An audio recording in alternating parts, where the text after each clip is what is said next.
एक दूसरे Israeli minister का बड़ा एक्सीडेंट हो गया है। पहले बेन गिविर जो इंटरनल सिक्योरिटी मिनिस्टर थे वॉर कैबिनेट के इजराइल के, उनका एक्सीडेंट हुआ था। और अब ये दूसरा जो हायम बितून जो एक मिनिस्टर हैं नेतन्याहू के कैबिनेट में, उनका भी एक्सीडेंट हो गया है। अमरीश मिश्रा स्पीक में आपका स्वागत है। हम आपको आज ये एक न्यूज़ बुलेटिन के रूप में देंगे, थोड़ा बहुत पर्सपेक्टिव देंगे। देखिए, वीडियोस लंबे होते हैं क्योंकि न्यूज़ के साथ पर्सपेक्टिव देना और उसको दो जगह से मतलब उसके एक थोड़ा उसका हिस्टोरिकल बैकग्राउंड देना जरूरी हो। कई बार मुद्दे ऐसे होते हैं, इसकी वजह से कुछ लोगों ने लिखा था तो मैं उनका जवाब दे रहा हूं कि कुछ वीडियोस जो हैं लंबे हुए हैं और वो ज़रूरी भी है। वो ज़रूरी है क्योंकि उसमें अगर हम पर्सपेक्टिव नहीं देते, जैसे कल की वीडियो में जो हमास ने जो राफा से एक इजरायली कमांडो फोर्स को पीछे किया, उसके पीछे का पर्सपेक्टिव देना बहुत ज़रूरी था। वो केवल खबर एक बन के रह जाती तो उसमें कोई उसका मतलब नहीं था। अब ये देखिए, जो हायम बैतून का जो एक्सीडेंट हुआ, इसके बारे में हम डिटेल में बात करेंगे। और जो दूसरा एक्सीडेंट हुआ है, इसके पीछे की जितनी कॉन्स्पिरेसी थ्योरीज आ रही हैं, सच्चाई क्या है। सबसे पहले हम शुरू करते हैं। देखिए, जो आज तड़के सुबह की जो घटना हुई कि N IDF soldier was injured in the head by a stone following confrontations which broke out between resistant youth and IDF invading the town of Jayus northeast of Kalkalia. Kalkalia west bank में एक बड़ी important जगह है, एक शहर है, और उसके जो उसमें जो जयूस टाउन है उसमें IDF ने इन्वेड करने की कोशिश की। वहां पर पत्थर चले और उन पत्थरों से लड़के लड़े। आप सोचिए, एक तरफ गोलियां चल रही हैं, एक तरफ पत्थर, जिसके बारे में बार बार मैं आपको कह रहा हूं। उसके बाद एक और खबर आती है कि over decade needed to remove rubble explosives from Israeli bombing in Gaza. तो इजराइल ने जिस तरह से ऑलमोस्ट सेकेंड वर्ल्ड वॉर के बराबर इतने टन बम गिराए हैं गाजा में, 12 मतलब ऑलमोस्ट अ डेकेड, मतलब आप सोचिए 10 साल लग जाएंगे इस रबल को हटाने में। और नेतन्याहू ने अभी क्या कहा कि हम $50 बिलियन का एक पैकेज ला रहे हैं जिसमें हम गाजा को रिकंस्ट्रक्ट करेंगे। उधर हमास कह रहा है यही बात हमारी ऑफिशियली मान लो, गाजा को रिकंस्ट्रक्ट करने की कम से कम युद्ध तो रुके, लेकिन नहीं, वो नहीं। नेतन्याहू अपने फायदे के लिए, ये भी देखिए स्पेकुलेटिव खेल है। अब इन लोगों ने कोई 2-3 कंपनियां बनाई होंगी फर्जी, और उनको ये कहेंगे कि देखिए गाजा में इतना डिस्ट्रक्शन हुआ, इतना हम इन्वेस्ट कर रहे हैं, इजरायली सरकार इन्वेस्ट कर रही है। अभी तो उस पर स्टॉक का और वो सारी चीजों का खेल शुरू हो चुका होगा। एक स्टॉक मार्केट जो ऊपर है और एक जो अंडरग्राउंड स्टॉक मार्केट है दुनिया में, जिसके बारे में दुनिया की जनता को नहीं पता, जहां पर बड़े बड़े फाइनेंशियल प्लेयर्स, दुनिया के सबसे बड़े फाइनेंशियल प्लेयर्स पैसे से पैसा बनाते हैं। वो कोई इंडस्ट्री नहीं लगाते, वो कुछ भी इस तरह का काम कुछ कंस्ट्रक्ट नहीं करते। तो ये उस वजह से, क्योंकि रबल हटाने में 10 साल लगेंगे, तो आपने कैसे कह दिया कि हम अब 50 बिलियन का, कभी कोई कह रहा है 54 बिलियन का, इस तरीके का जो हम प्लान ला के हम गाजा को रिकंस्ट्रक्ट करेंगे, ये एकदम अव्यवहारिक बात साबित हो गई। दूसरी बात देखिए कि जो UNRWA जो यूनाइटेड नेशंस की एक कमिटेड एजेंसी है, जो गाजा को लंबे समय से, उसका काम ही है कि गाजा को एड देना। वो आज से नहीं, वो 1990s से लेके लगातार बनी हुई है। उस पर इजराइल ने आरोप लगाया था कुछ दिन पहले कि UNRWA पे हमास के लोग हैं, और उसको बंद करने की बात कही थी। और फिर अमेरिका और तमाम यूरोपियन देशों ने एड काट दी थी, जिसकी वजह से UNRWA जो करना चाहिए था, गाजा को जो एड देनी चाहिए थी, वो नहीं दे पा रहा था। और अब इसको लेके जो UNRWA, मतलब यूएन का एसोसिएशन है, वो इंटरनेशनल एसोसिएशन, उस पर इस तरह से हमला इजराइल ने किया और तमाम देश मान भी गए। हालांकि ऑल्टरनेटिव फंडिंग कुछ मुस्लिम देशों ने की, रशिया ने भी की, चाइना ने भी की। अब UNRWA ने एक इंटरनल इंक्वायरी करके उन्होंने एक स्टेटमेंट उन्होंने जारी किया है कि ये पूरी कोशिश जो है वो UNRWA को बंद कराने की कोशिश है। इसमें कहीं सच्चाई नहीं है। हमास के हमारे पास कोई एम्प्लॉयज नहीं है, लोग चेक कर लें, और इसके बारे में कई चेक्स हो चुके हैं और ये बात बिल्कुल झूठ निकली है। उन्होंने लेकिन कहा कि ये बड़ी साजिश है। बड़ी साजिश क्या है कि UNRWA को ही बंद कर दो, खत्म कर दो इसको, क्योंकि गाजा के लोगों को नेतन्याहू चाहता है कोई एड ना मिले।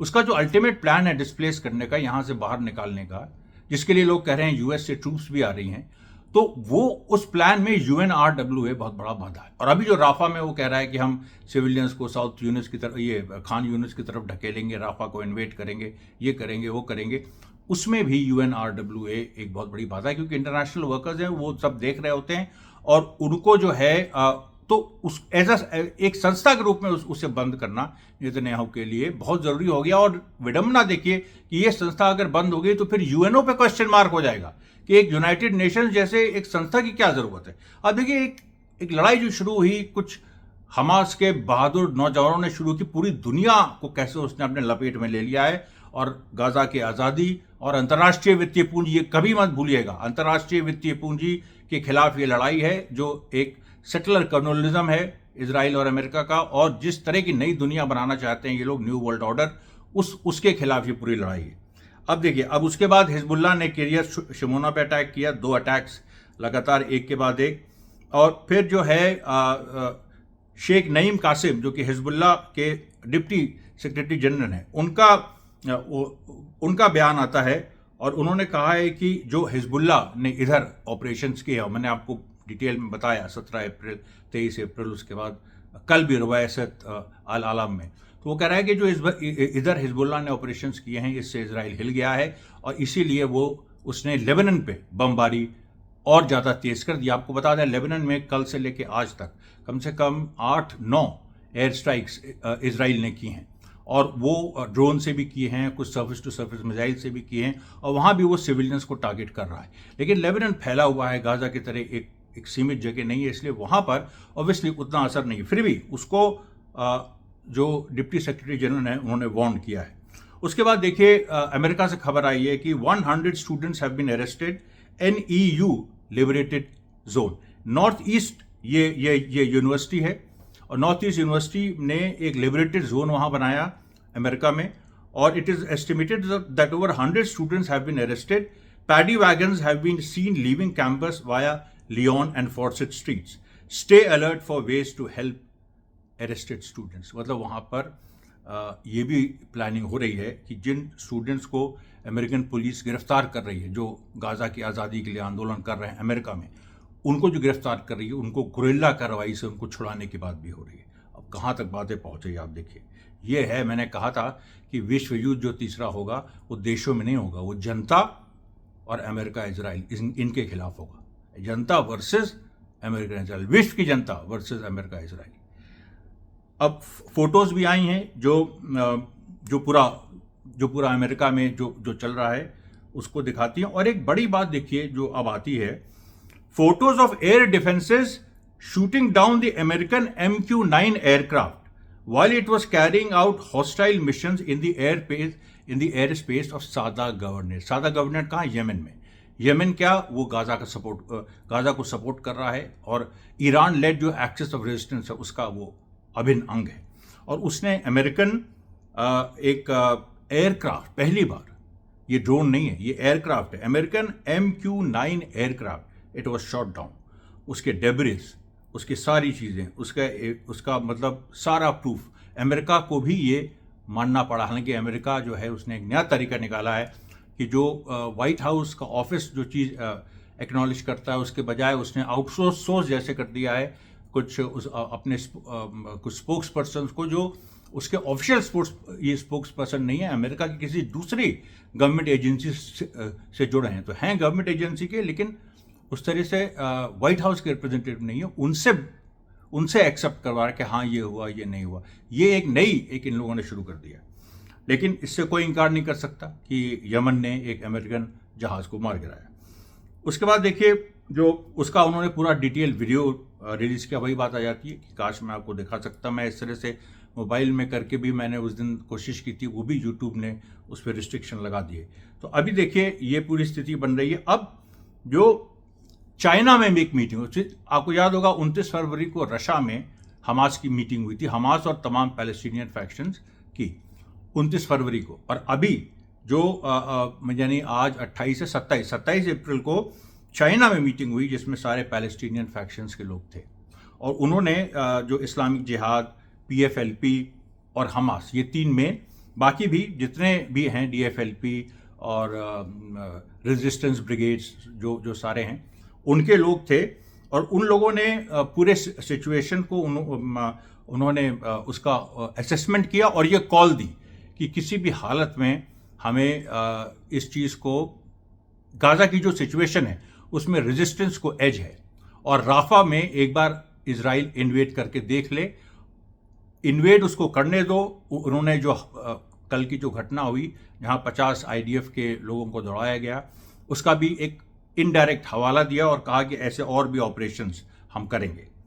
अब देखिए, अब उसके बाद उसके तुरंत बाद ये बात हुई, जैसे वो मीटिंग की बात आई, उसके बाद तुरंत मुजाहिदीन ब्रिगेड्स जो हैं गाज़ा में, उन्होंने इजरायली सेटलमेंट्स जेडेरोट पर हमला किया।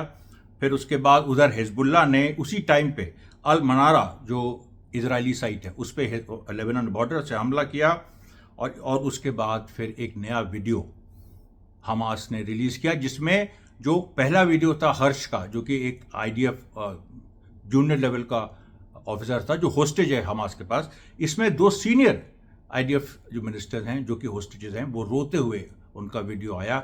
इजराइल में बड़े बड़े स्क्रीन्स पे वो रिले हुआ और साफ साफ उन्होंने कहा कि नेतन्याहू को अपने सिटीजन्स के लोगों की जान की कोई परवाह नहीं है।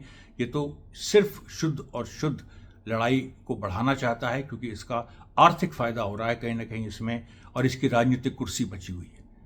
और मैंने आपको पूरा एक्सप्लेन किया था इकोनॉमिक्स ऑफ वॉर, कि जब वॉर होती है और बढ़ती चलती है, आप हारो या जीतो, आप हथियार बेच रहे हैं, आपने वॉर को भी, डिफेंस सेक्टर को तो बिजनेस बना ही दिया, वॉर को भी बिजनेस बना दिया।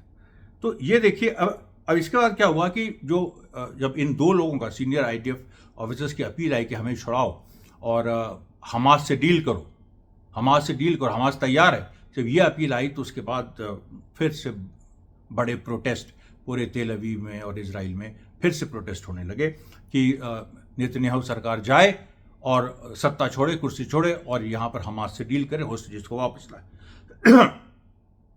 और उसके बाद जो इजराइल ने कुछ प्रपोजल दिया था हमास को डील का, उसको हमास ने रिजेक्ट कर दिया और ये कहा कि इसमें भी जो हमारी फंडामेंटल डिमांड है कि आप सीज़ फायर करो और अपने ट्रूप्स को विड्रॉ करो, जो डिस्प्लेस लोग हैं वो उनको वापस जाने की इजाज़त दो, ये चीज़ इसमें शामिल नहीं है, तो हम इसको रिजेक्ट करते हैं और राफा के लिए हम तैयार हैं। अब देखिए, जो वेस्ट बैंक में एक सेटलमेंट है ईनाब। अब ईनाब सेटलमेंट में तुलकरेम के पास है, वेस्ट बैंक में, वहाँ पर इस तरह से जनरल रेजिस्टेंस ने कुछ इजरायली सेटलमेंट्स को टारगेट किया, लगातार उसमें गोली चली है, इजरायलियों के मारे जाने या घायल होने की खबर है। फिर एक और खबर आती है कि जो यूएस की यूनिवर्सिटी ब्लूमिंगटन में भी इस तरह से स्टूडेंट्स ने एक गाज़ा एक लिबरेटेड जोन बना दिया था फ्री पैलेस्टाइन का, उसको भी पुलिस ने उखाड़ने की कोशिश की, लेकिन उस पूरी लड़ाई में पुलिस को पीछे हटना पड़ा। फिर जो CCNY ये जो यूनिवर्सिटी ऑफ कैलिफोर्निया है, न्यूयॉर्क है, इन सब में भी फिर से एक हिस्सा गिरफ्तार हुआ, तो स्टूडेंट्स फिर से आकर उन्होंने कब्जा कर लिया। अब ये है कि राफा में जो पैलेस्टीनियंस हैं वो अमेरिका में चल रहे आंदोलन का कैसे सपोर्ट कर रहे हैं। Displaced Gazans in Rafah right on their tents words of gratitude to university students in the US organizing encampments and protest demanding an end to the genocide in Palestine. वो अपने टेंट्स पे उनको thank you लिख रहे हैं, Arabic में भी लिख रहे हैं, इंग्लिश में भी लिख रहे हैं, अपने टेंट्स में वो अमेरिकन स्टूडेंट्स को थैंक यू। बड़ा ही भाव विभोर कर देने वाला ये पूरा एक दृश्य है। अब आप देखिए कि जो वीडियो रिलीज़ किया जिसमें आईडीएफ के जो सीनियर आईडीएफ ऑफिसर्स होस्टेजेस, तो उससे फिर इजराइल में जो हुआ उसके बारे में लगातार खबरें आ रही हैं। फिर वही कि आईडीएफ ने स्ट्राइक किया ये लेबनान में, जिसमें नहीं सॉरी ये है सीरिया में स्ट्राइक किया। ये आईडीएफ यही कर रहा है, लेबनान में स्ट्राइक कर रहा है, सीरिया में स्ट्राइक कर रहा है। सीरिया में करीब 6 दिन बाद ये एक स्ट्राइक हुई, 6 दिन पहले हुई थी। अब ये देखिए कि जो इजराइल के अंदर भी आप जानते हैं कि करीब 25% अरब पॉपुलेशन है, जो मुस्लिम अरब पॉपुलेशन है अभी, जो इजराइल गाज़ा, वेस्ट बैंक और वो सब छोड़ के, तो वो पॉपुलेशन अभी तक सड़क पे नहीं आई थी, वो सड़क पे आ गई, क्योंकि उनके बीच का एक जो प्रिजनर है वली दक्का, जो कि बहुत दिनों से इजरायली जेलों में था, वो इजराइल की कस्टडी में उसको मारा गया, उसको मार दिया इजराइल में, जो इजरायली प्रिजन अथॉरिटीज़ है। तो उसको लेके पहली बार एक वहाँ पर, क्योंकि वहाँ बहुत रिप्रेशन है, वहाँ पर आप तथाकथित इजरायली सिटीज़न हैं लेकिन आपको पूरे इक्वल राइट्स नहीं हैं, दोहरा मापदंड खुल के है वहाँ, वहाँ पर एक अरब मुस्लिम को वो राइट्स नहीं हैं जो कि एक जू को राइट है। ये बिल्कुल एक साफ बात है, और उसको लेके बहुत कम प्रोटेस्ट वहाँ हो पाता है क्योंकि बहुत रिप्रेशन है, लेकिन फिर भी लोग सड़क पे निकल रहे हैं। और इधर एक अज़ुन में जो मोलोटोव कॉकटेल जो लड़कों ने चलाई कलकलिया में, फिर एक जो मैकगिल यूनिवर्सिटी की जो पूरी एक घटना हुई जिसमें करीब 56 students combated the police for 4 hours. ये अमेरिका की यूनिवर्सिटी का नहीं सॉरी, ये Concordia and McGill university in Canada, ये कनाडा की यूनिवर्सिटी में इस तरह की चीज़ें हुई और अब ये पूरा कनाडा, ब्रिटेन, ऑस्ट्रेलिया, फ्रांस सब जगह ये आंदोलन फैल गया है। और अब हम पूरे उस पर आते हैं जिसमें हायाम बितोन की जो कार है उसका एक्सीडेंट हुआ और उसमें वो खुद नहीं थे, उनके फादर थे। ये पिछले 48 घंटों में एक दूसरे इजरायली मिनिस्टर की कार का एक्सीडेंट हुआ। ये बहुत ही सस्पिशियस है। या तो अंदर से इजराइल इम्प्लोड कर रहा है, अंदर ही अंदर वहाँ इतना ज़्यादा संघर्ष हो गया है क्योंकि सड़क पे भी संघर्ष हो रहा है, और उधर दूसरी तरफ ये भी है कि हमास की रीच वहाँ तक पहुँच रही है। ये दोनों मिक्स्ड मैसेजेस जा रहे हैं और ये जो वॉर के समय जो मिक्स्ड मैसेज होती है बहुत ही खतरनाक होती है, हमेशा ये फायदा करती है रेजिस्टेंस को। फिर वही बात कि जिस तरीके से इजरायली जो सिटीजन्स हैं वो पूरी तरह से सड़क पे आ गए हैं। और लास्ट जो खबर अभी तक आई है लेटेस्ट कि जो बेरी सेटलमेंट है गाज़ा से सटा हुआ इजरायली सेटलमेंट, उस पर गाज़ा के अंदर से रेजिस्टेंस ने हमला किया। धन्यवाद साथियों, बहुत बहुत धन्यवाद। रात में मिलते हैं।